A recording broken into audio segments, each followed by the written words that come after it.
الذين يجدونه الذي يجدونه مكتوبا عندهم في التوراة والإنجيل. They will, the one whom they will find written in the Torah and Injil, which they do have. And then in Surah 61, verse number 6, Jesus says, وَمُبَشِّرًا بِرَسُولٍ يَأْتِي مِن بَعْدِي اسْمُهُ أَحْمَدَ. I'm giving good news of one to come after me, whose name or whose characteristic will be the most praised one. Yeah, I'm not sure that the translation is correct of the Bible verse. But it's not mentioning a Bible verse, that's the Quranic verse. Okay, sorry.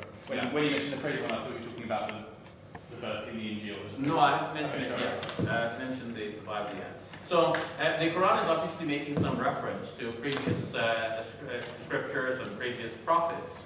But the Quran, in saying that they will find Muhammad there with them in the books that they have, is obviously referring to their method of scriptural exegesis. And the Quran's contention seems to be that if they apply their method of exegesis, as they do, they should find Muhammad written in the scriptures with them. Nowadays, we don't share the same exegetical principles as they had. They saw things, they practiced midrash in a way that we don't see it.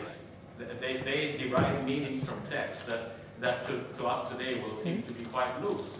So the Quran is basically saying, if they apply their methods of exegesis the way they have normally found people in the Bible, for example, how do you find Jesus mentioned in the Old Testament scriptures? He's not mentioned by name. There are some rough indications that people take to be indications about Jesus. So the question is, why do they not use the same principle and find Muhammad there in the very verses that they're seeing as verses referring to Jesus? And as for the one where Jesus speaks of the fact that he's giving evidence or bearing witness to one coming after him who will be recognized as, or whose characteristic will be the most praised one, we do find, in fact, in the New Testament that there are indicators that Jesus spoke of someone to come after him. However, the New Testament was written by people who believed that Jesus was the full and final culmination of everything that God wants to reveal. He was God himself, in a way. And in that sense, they were not quite happy to report things which would indicate that there's someone else to come after Jesus, such as another prophet like the Prophet Muhammad, whose teachings might supersede some of the teachings of Jesus. But despite that interest in the writers, we still see some indicators that Jesus spoke about someone to come after him.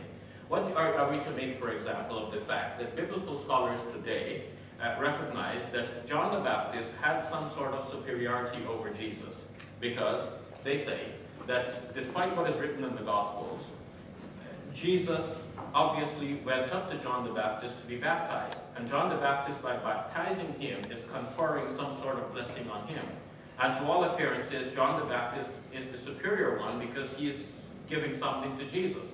The Gospel according to Mark, the first of the four to be written, says that John the Baptist was baptizing for the forgiveness of sins, and the people were all coming to him to baptize for the forgiveness of their sins.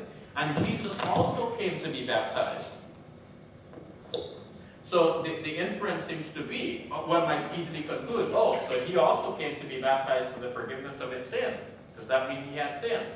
That's how Mark is left in. And then Matthew and Luke, copying from Mark, have to alter the story a little bit because to them it doesn't seem right. How does Jesus come to be baptized for his sins? Matthew is more spectacular in this, in having Jesus coming to John the Baptist, and John the Baptist saying to him, oh, you come to me, but I need to be baptized by you. So the underlying reality is the opposite. And Jesus says, yeah, let it be so for now, so that all righteousness should be fulfilled. What scholars say about this, for example, in the New Jerome Biblical Commentary, is that Matthew, feeling the embarrassment from the way in which it is depicted already in Mark's Gospel, is changing the story to get over that implication that John the Baptist is somehow superior to Jesus. So the conclusion of modern biblical scholarship is that John the Baptist it must have appeared to be superior to Jesus at the time. So if that is the case, then what are you to make of the statement of John the Baptist that after me comes one greater than me, whose sandals I am not fit to stoop down and untie? So if A is greater than B and B is greater than C, then A is greater than C, right? So if John the Baptist is greater than Jesus, and if John the Baptist speaks of one coming after him who is greater than John the Baptist, then that one is not Jesus, that's someone else. Muslims say that that someone is the Prophet Muhammad, and it follows logically from everything I've just described. So there are indications such as this, but it's not obvious to the eye because the writers of the New Testament were interested in depicting Jesus as the full, final, complete revelation of God, in a way even God himself. And so whatever might indicate that there could be another prophet to come after Jesus is there in the subtext. It needs to now be discovered by peering through the layers of interpretation that now cover it.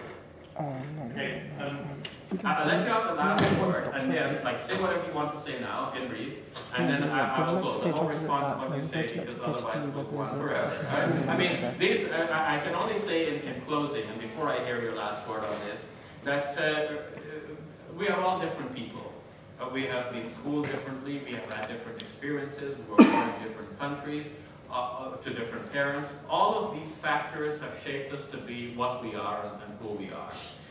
We should not imagine that at a moment's notice another person will have all of the same beliefs and convictions that we have. And so I respect the fact that you have different beliefs than I do, and I know it can remain so for some time. And my prayers to God is that He shows us all the light and gets us all to believe in that which will be sufficient for our salvation in the life hereafter. I want to hear it out. I think firstly, what you said made a lot of influences about Matthew that I wouldn't necessarily say are true. Also, the fact that John the Baptist baptized Jesus, I don't think in any way makes him better than Jesus or more superior to you. Baptism is not the giving of a blessing, it is a public sign of something that has happened. So, for example, I've been baptized. I do not believe that the person who baptized me in any way is more superior to me or is more able to give blessing than I am. So I'm not sure that that's really a viable, in terms of looking at the Bible, I'm not sure that's a viable thing. But yeah, I'd like to talk to you more about it. I'm grabbing now. Okay. I definitely, I agree with you that, I also pray that we will all be shown the light. I don't want this to sound arrogant, I genuinely do believe that I have been shown. Not because of anything I've done, but because of your things to do that I'll come to you about. Okay, good. Pleasure speaking with all of you. Thank you all very much. It's been a wonderful crowd. Stay until the MC directs us on what happens next. Thank you very much. Thank